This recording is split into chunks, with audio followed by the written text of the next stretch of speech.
what's for dinner? At my house tonight, it's my son's 19th birthday. He's our baby. So our youngest is 19. Feel really old over that one. So we're going out for dinner, making him an ice cream cake. I started this when the kids were little. I used to work at a flower shop, and down the hall was a TCBY, and they made this amazing cake. Theirs had yogurt in it, but their yogurt never tasted like yogurt. But so this is my version of the TCBY ice cream cake. So I'm just going to use a regular cake mix. If you like to make your cakes from scratch, I do occasionally, but these are so good the way I do them. The way I'm going to show you how to do it, and any brand. This is just what was in my pantry. So I got my cake mix in here. I'm just going to dump everything in and then turn it on. So I got 3 eggs. This is a half a cup of oil, whatever oil you use in your kitchen. I'm going to do a half a cup of buttermilk, a cup of sour cream. We call this the cake doctor, just because we like,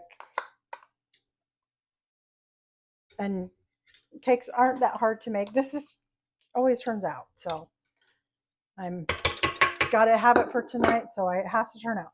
So, and since it's chocolate, I am going to do 3 tablespoons of cocoa powder, and then I'm going to balance it out with a half a cup of sugar.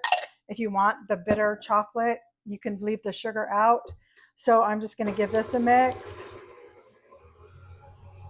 And this is going to be thicker than your normal cake batter. It'll be more like a homemade type of a cake batter.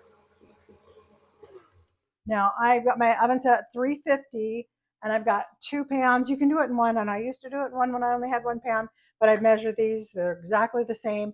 If you're popping a cake out, as in not serving it in the pan, you need to take, I do Crisco. You can do butter, would work too.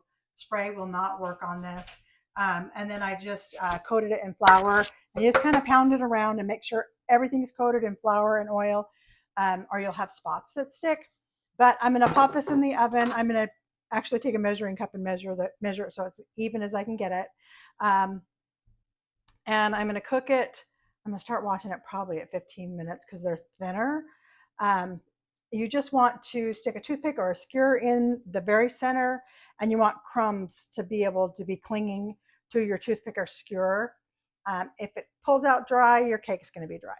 So we're going to get the cake baked, and then we'll go to step 2. Cakes are all frozen. I'm on part 2.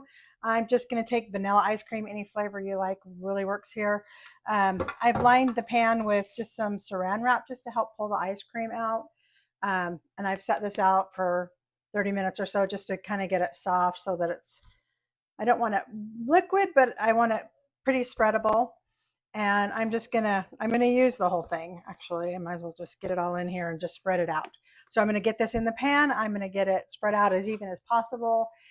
Pop it back in the freezer until it's solid again, and come back for the next part. All my pieces are ready to go and frozen good enough.